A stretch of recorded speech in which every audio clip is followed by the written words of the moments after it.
नमस्कार, आप देख रहे हैं उत्तर प्रदेश विशेष। आपके साथ मैं हूं सौरभ सक्सेना। सबसे पहले बात होगी उत्तर प्रदेश में बढ़ते कोरोना के कहर की। आपको बता दें, यूपी में 3,12,000 के पार कोरोना के जो मरीज हैं उनकी संख्या पहुंच चुकी है। यूपी में कोरोना संक्रमितों की संख्या 3,12,036 पहुंच चुकी है। याद रखिएगा, अब तक 3,12,036 जो मरीज हैं वो कोरोना की चपेट में आ चुके हैं। तो पिछले 24 घंटे में 6,200 से ज्यादा नए केसेस सामने आए हैं। अगर एक्टिव केसेस की बात की जाए तो 68,122 अब एक्टिव मरीज हैं।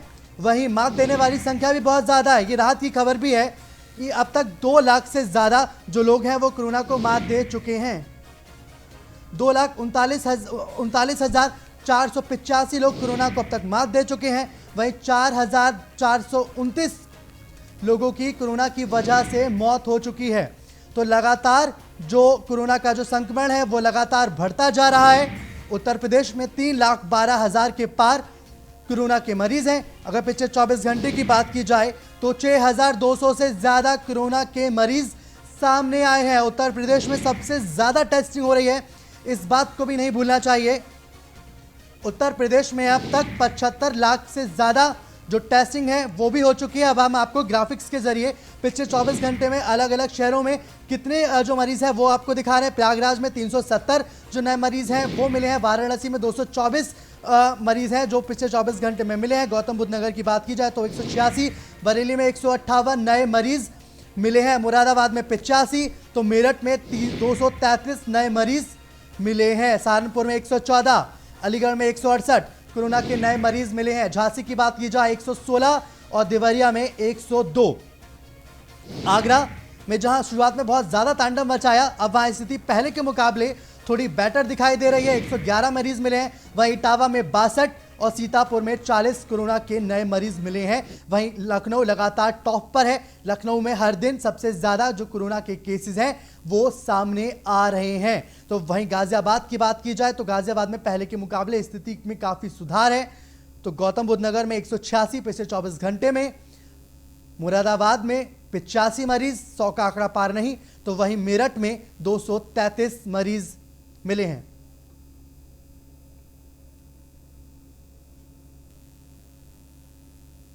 तो हम आपको लगातार ग्राफिक्स के जरिए बता रहे हैं कि उत्तर प्रदेश में अलग अलग जगह कितने जो पिछले 24 घंटे में वो मरीज आए। अब हम आपको ग्राफिक्स के जरिए पूरा आंकड़ा बता रहे हैं। कोरोना संक्रमण की तादाद जो है वो 3,12,036 मरीज पहुंच चुके हैं। यानी कि अब तक 3,12,000 से ज्यादा जो मरीज हैं वो कोरोना वायरस की चपेट में आ चुके हैं उत्तर प्रदेश में। तो हमारे साथ कानपुर से सूरज पांडे और प्रयागराज से आलोक मालवीय जुड़ चुके हैं जो हमें पूरा अपडेट देंगे। प्रयागराज में सबसे पहले चलेंगे आलोक। प्रयागराज में पिछले 24 घंटे की बात की जाए तो 370 नए केसेस। देखिए, जिस तरह से प्रयागराज में कोरोना की रफ्तार है वो लगातार बढ़ती जा रही है। बिल्कुल 370 लोगों को जो आंकड़ा है वो आया है। इसके साथ ही जो रैपिड टेस्ट और इसके साथ ही जो दूसरे टेस्ट सरकार ने शुरू किए हैं, जिस वजह से लगातार जो संख्या है वो बढ़ती जा रही है। लेकिन आज मैं आपको बताना चाहूंगा, नीट की परीक्षा चल रही थी और नीट की परीक्षा के दौरान जो परीक्षा है वो परीक्षार्थी हैं वो काफी बड़ी संख्या में सोशल डिस्टेंसिंग का पालन करते नहीं दिखाई दिए। हालांकि पुलिस बल ने काफी उनको आवाज देकर सही करने की कोशिश की और काफी उनको बताया कि सोशल डिस्टेंसिंग का आप लोग पालन करते रहिए, लेकिन उन्होंने सोशल डिस्टेंसिंग का कतई पालन नहीं किया और भीड़ में एक साथ लोग चलते रहे। इस तरह से अगर सोशल डिस्टेंसिंग का पालन नहीं किया जाएगा तो कोरोना की रफ्तार लगातार बढ़ती जाएगी। मैं आपको बताना चाहूंगा, प्रयागराज के विधायक हैं विक्रमाजीत मौर्य, वो भी कोरोना पॉजिटिव आए हैं। इसके साथ ही जो प्रयागराज की सांसद है रीता बोगला जोशी, वो भी कोरोना पॉजिटिव और उनकी स्थिति आज खराब आई। पता चली कि उनकी स्थिति खराब है तो प्रयागराज के लोग काफी चिंतित हुए और उन्होंने उनके लिए पूजा पाठ भी किया जल्द अच्छे होने के लिए। बिल्कुल, तो जो कोरोना की रफ्तार है वो लगातार बढ़ती बिल्कुल सोशल डिस्टेंसिंग अगर पालन नहीं किया जाएगा तो जो कोरोना की रफ्तार है उसको रोकना बहुत मुश्किल हो जाएगा। सीधे चलेंगे लखनऊ, हमारे संवाददाता नीलेश चौहान जुड़ चुके हैं। नीलेश, हर दिन की तरह आज भी जो पिछले 24 घंटे का आंकड़ा जारी हुआ, टॉप पे लखनऊ, सबसे ज्यादा केसेस। 6,239 लोग कोरोना पॉजिटिव पाए गए हैं। राजधानी की बात करें तो राजधानी पिछले एक महीने से लगातार है, उसमें हजारों की संख्या में लोग संक्रमित पाए जाते हैं। उसका नतीजा ये है कि उत्तर प्रदेश की राजधानी कहीं ना कहीं ये कहा जा सकता है कि सबसे ज्यादा टेस्ट उत्तर प्रदेश की राजधानी लखनऊ में हो रहे हैं, चाहे वो एंटीजन टेस्ट हो या रैपिड टेस्ट हो या जो दूसरे टेस्ट सरकारी अस्पतालों में, प्राइवेट अस्पतालों में कराए जा रहे हैं। उसी का नतीजा है कि हर दिन हजारों की संख्या लखनऊ में रहती है कोरोना संक्रमित मरीजों की। उसके अलावा अगर हम उत्तर प्रदेश सरकार की बात करें तो उत्तर प्रदेश सरकार लगातार कोरोना से लड़ने के लिए लोगों को जागरूक कर रही है। जो अधिकारी लापरवाही कोरोना संक्रमण को रोकने में करते हैं उनके ऊपर योगी आदित्यनाथ का हंटर भी चलता है। ऐसे में उत्तर प्रदेश में तमाम व्यवस्थाएं सरकार की तरफ से चलाई जा रही हैं। फिलहाल अगर राजधानी लखनऊ की, तो राजधानी लखनऊ में कोरोना का संक्रमण लगातार बढ़ रहा है। दूसरी ओर अगर हम बात करें, जब उत्तर प्रदेश के अंदर कोरोना संक्रमण ने दस्तक दी थी, उस दौरान उत्तर प्रदेश के तमाम रेलवे स्टेशनों पे ट्रेन के डब्बों में आइसोलेशन वार्ड बनाए गए थे। वर्तमान स्थिति को देखते हुए ये कहा जा सकता है कि जितने मरीज अस्पतालों में नहीं है, उससे 3 गुना लोग होम आइसोलेशन में अपना इलाज करा रहे हैं। बिल्कुल ऐसे में जो वो बिल्कुल नीलेश, लगातार लखनऊ में जो कोरोना का वायरस है वो तांडव मचा रहा है। अब मैं कानपुर पे आऊंगा, सूरज पांडे आपके पास। सूरज, कानपुर में भी कोरोना का जो कहर है वो बहुत ज्यादा देखने को मिला है। लखनऊ के बाद अगर सबसे ज्यादा कोरोना केसेस कहीं से आते हैं तो वो कानपुर नगर है। जी बिल्कुल सौरभ, आपको बता दें कि कानपुर में लगातार कोरोना का जो आंकड़ा है वो दिन प्रतिदिन बढ़ता चला जा रहा है। आज कोरोना की बात करें तो सीएमओ की तरफ से जो पत्र जारी किया था वो अभी तक नहीं आया है। अगर कल की बात करें तो 408 मामले कल आए थे और कल की तारीख में ही आपको बता दें कि पिछले 24 घंटे में 10 लोगों की मौत की भी खबर सामने आई है। आपको बता दें कि कानपुर में कुल कोरोना के मामलों की बात करें तो 19,858 मामले कुल कल तक आए थे, जिसमें अब एक्टिव केस की बात करें तो 4,500 से भी ज्यादा एक्टिव केस है। ऐसे में कानपुर में लगातार कोरोना का जो प्रकोप है वो दिन प्रतिदिन बढ़ता चला जा रहा है, मगर कानपुर में जो लोग हैं वो बिल्कुल मानने को तैयार नहीं है। लोगों से ये साफ तौर पर जिला प्रशासन के द्वारा ये अपील की जाती है कि लोग मास्क पहनकर अपने घरों से निकलें, मगर किसी प्रकार से लोग बिना मास्क पहने सड़कों पर घूमते नजर आते हैं। अगर पुलिस के सामने भी लोग इस तरीके से गुजरते हैं तो पुलिस पूरी तरीके से नदारद नजर आती है और किसी से भी कुछ भी टोकने रोकने से पुलिस पूरी तरीके से कोताही बरत रही है। ऐसे में कहीं ना कहीं से शहर में आज नीट की परीक्षा भी थी, जिसमें आज बड़ी संख्या में अभ्यर्थियों को पहुंचना था। आपको बता दें कि शहर में 35 केंद्र बनाए गए थे, जहां पर 13,000 से भी ज्यादा अभ्यर्थी परीक्षा देने पहुंचे थे। साफ तौर पर ये निर्देशित किया गया था कि हाथ और चेहरे पर मास्क होना चाहिए, मगर जैसे ही बिल्कुल आप जो बात बता रहे हैं हमें उसकी तस्वीरें भी अपने दर्शकों को दिखाएंगे।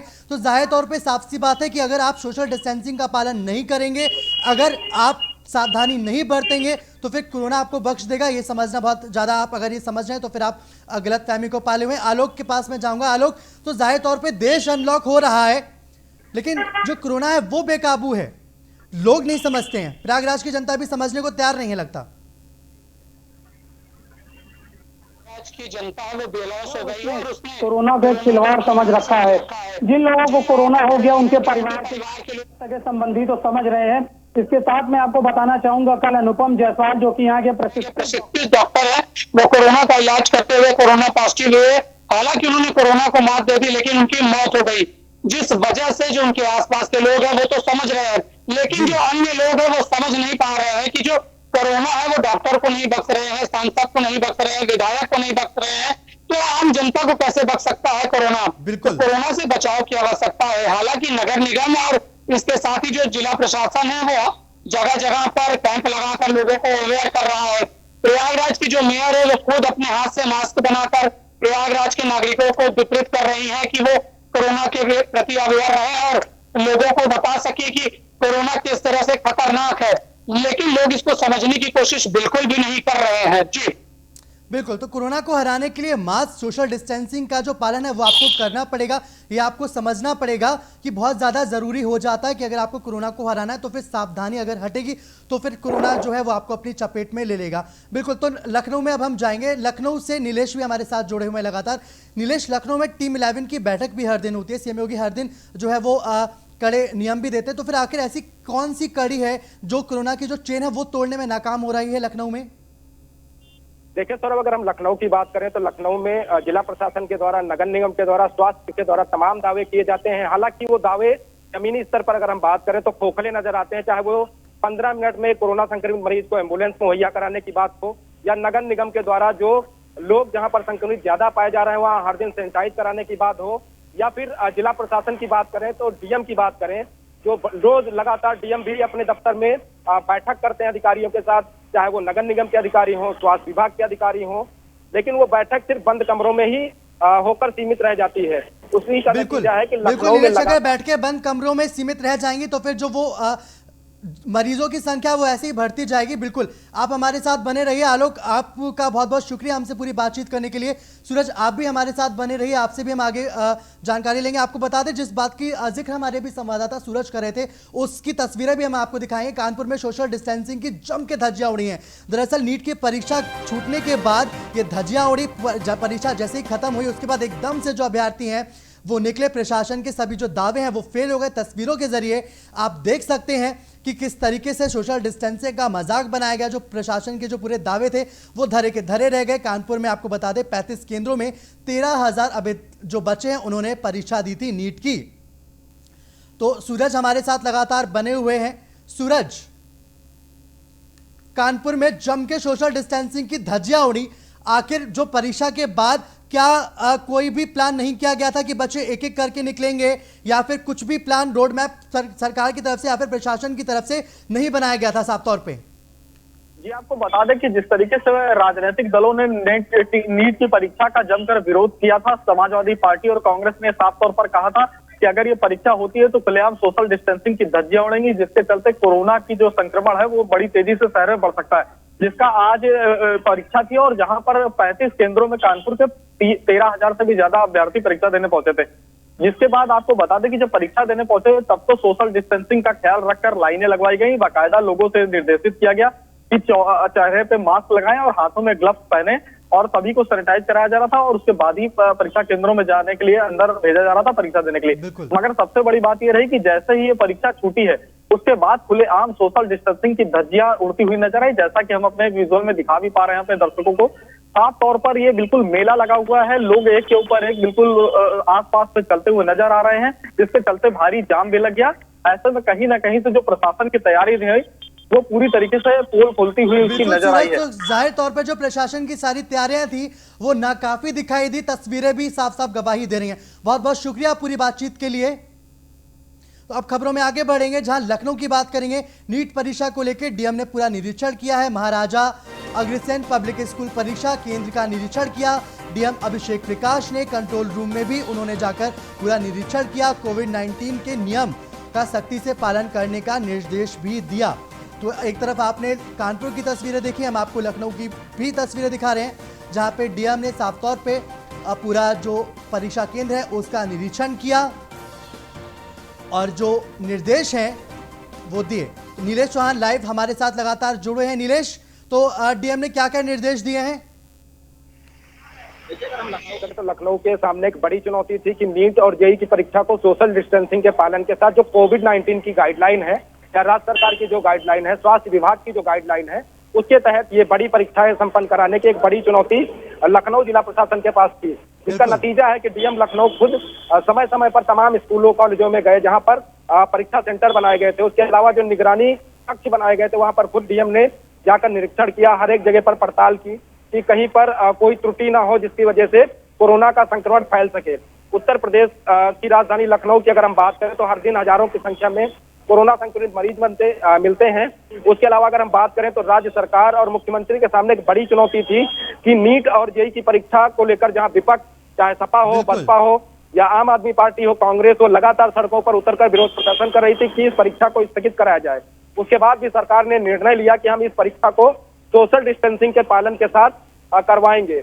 उसी का नतीजा है कि लखनऊ में लगातार मॉनिटरिंग की गई। हर उस स्कूल का मॉनिटरिंग किया गया या कॉलेज का किया गया जहां पर अभ्यर्थी परीक्षा दे रहे थे। डीएम के साथ तमाम जो सिटी मजिस्ट्रेट थे या दूसरे आला अधिकारी थे, इन सेंटरों पर लगातार जाकर विजिट करते रहे और देखते रहे कि कहीं पर कोई ऐसी गलती ना हो या दुर्घटना ना हो जिससे कि कोरोना संक्रमण फैल सके। तो जाहिर तौर पे कहा जाए तो लखनऊ में जो प्रशासन है वो पूरी तरह से मुस्तैद नजर आया। बहुत बहुत शुक्रिया आपका पूरी बातचीत के लिए।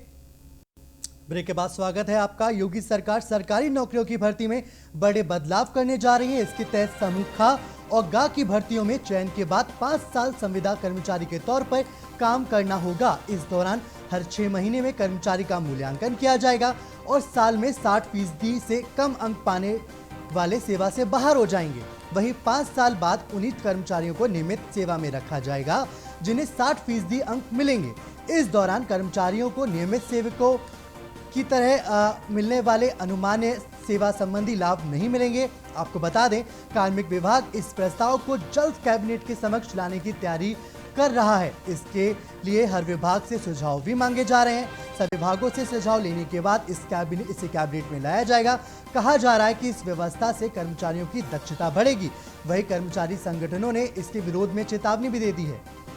तो जाहिर तौर पे इस पूरे मामले पे राजनीति भी बहुत तेजी से देखने को मिल रही है। समाजवादी पार्टी से लेकर जो तमाम विपक्षी दल हैं वो नाराजगी जता रहे हैं सरकार के फैसले पे। हालांकि अभी सिर्फ और सिर्फ ये प्रस्ताव है, इसको अमली जामा कब तक पहनाया जाएगा नहीं पहनाया जाएगा, ये देखना वाकई दिलचस्प होगा। लेकिन सरकार सरकारी नौकरियों में बड़े बदलाव की फिलहाल तैयारी कर रही है। क्योंकि कई बार देखा जाता है कि जिन लोगों की सरकारी नौकरी लग जाती है उनको लगता है कि अब सीधे रिटायरमेंट मिलेगा, हमें जो काम करने की ज़रूरत नहीं है। लेकिन सरकार की कोशिश यही है कि जो सरकारी नौकरी में है वो लोग कम से कम एक्टिव हो। अगली खबर, योगी सरकार ने स्पेशल सिक्योरिटी फोर्स यानी एसएसएफ का गठन किया है। इस बाबत सरकार की ओर से अधिसूचना भी जारी कर दी गई है। एसएसएफ यूपी में बिना वारंट गिरफ्तारी और तलाशी ले सकती है। आपको बता दें, बिना सरकार की इजाजत के एसएसएफ के अधिकारियों कर्मचारियों के खिलाफ कोर्ट भी संज्ञान नहीं लेगा। पूरे प्रदेश की महत्वपूर्ण सरकारी इमारतें, दफ्तर, औद्योगिक प्रतिष्ठान की सुरक्षा एसएसएफ करेगी। एसएसएफ की सेवाएं पेमेंट देकर निजी संस्थाएं भी ले सकेंगे। एसएसएफ का जो मुखिया है वो एडीजी स्तर का अधिकारी होगा। इसका मुख्यालय लखनऊ में होगा। इसके साथ ही आपको बता दें कि मुख्यमंत्री योगी ने 26 जून को उत्तर प्रदेश एसएसएफ के गठन को मंजूरी दी थी। कैबिनेट बाई सर्कुलेशन के जरिए एसएसएफ के गठन की मंजूरी के बाद गृह विभाग ने अब इसकी अधिसूचना जारी कर दी है। शुरुआत में एसएसएफ की 5 बटालियन गठित होंगी। यूपी एसएसएफ को स्पेशल पावर दी गई है। इसके तहत फोर्स के किसी भी सदस्य के पास अगर यह विश्वास करने का कारण है कि तलाशी वारंट इशू कराने में लगने वाले वक्त में अपराधी भाग सकता है या साक्ष्य मिटा सकता है, तो ऐसी स्थिति में उक्त अपराधी को गिरफ्तार किया जा सकता है। इतना ही नहीं, वो तत्काल उसकी संपत्ति और घर की तलाशी भी ले सकता है। एसएसएफ जवान ऐसा तभी कर सकते हैं जब पूर्ण विश्वास हो कि उनके खिलाफ वो एक्शन ले रहे हैं, उसने अपराध किया है।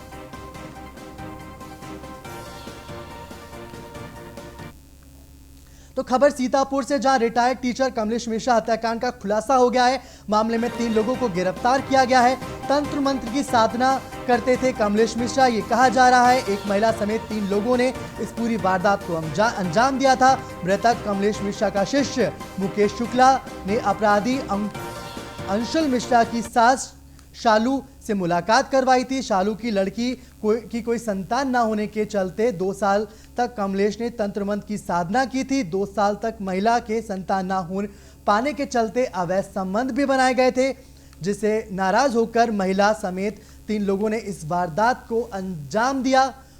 तो सीतापुर में शिक्षक की हत्या के बाद सनसनी मच गई थी। हालांकि अब पुलिस ने इस पूरे हत्याकांड का खुलासा कर दिया है और इस मामले में 3 लोगों को गिरफ्तार भी किया जा चुका है। तंत्र मंत्र की साधना करते थे कमलेश मिश्रा, ये बात सामने निकल के आई है। एक महिला समेत 3 लोगों ने इस पूरी वारदात को अंजाम दिया। तो कमलेश मिश्रा हत्याकांड में पुलिस को सफलता मिली है और इस केस को सुलझा लिया गया है। तंत्र मंत्र की साधना करते थे कमलेश मिश्रा, जो खुलासा हुआ है उसमें यह बहुत बड़ी बात सामने आई। एक महिला समेत 3 लोगों ने इस पूरी वारदात को अंजाम दिया।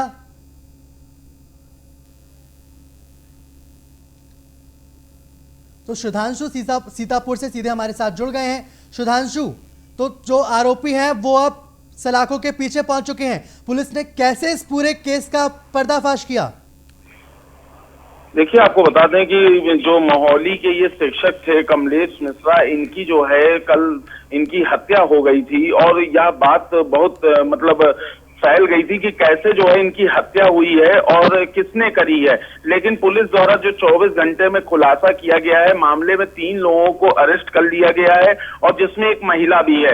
लेकिन प्रेस वार्ता करके पुलिस अधीक्षक ने इस मामले की पूरी प्रेस वार्ता करी और उसमें जो खुलासा हुआ कि 3 लोग जो पकड़े गए, उन्होंने साफ तौर पर नाम लिया कि तंत्र मंत्र की साधना करते थे कमलेश मिश्रा और एक महिला को जो इनका शिष्य था कमलेश मिश्रा का मुकेश कमलेश शुक्ला, उसने एक अपराधी बिल्कुल जो सुधांशु, तो अंकुल बहुत बहुत मिश्रा शुक्रिया है आपका मोहाली पूरी का। जानकारी के लिए। तो फिलहाल इस पूरे मामले में 3 लोगों की गिरफ्तारी हो चुकी है और पुलिस ने इस पूरे हत्याकांड का खुलासा कर दिया है। वहीं चित्रकूट में आकाशीय बिजली गिरने से 3 लोगों की मौत हो गई है, जबकि से एक जो शख्स है वो गंभीर रूप से घायल है। 5 बकरियों की भी इसमें मौत हुई है। आपको बता दें कि घर के पास सभी युवक चला रहे थे बकरियां, तभी आकाशीय बिजली गिरी। राजापुर थाना क्षेत्र के दुबे के पूर्वा गांव का यह पूरा मामला है। तो ये बड़ी खबर चित्रकूट से हम आपको बता रहे हैं, जहां आकाशीय बिजली गिरने से 3 लोगों की मौत हो गई। जिन 3 लोगों की मौत हुई है उनके घरों में मातम पसरा हुआ है। तस्वीरें भी हम आपको दिखा रहे हैं। आकाशीय बिजली गिरने से 3 लोगों की मौत, इसके साथ ही साथ जो जानवर हैं 5 बकरियां, उनकी भी मौत हो गई।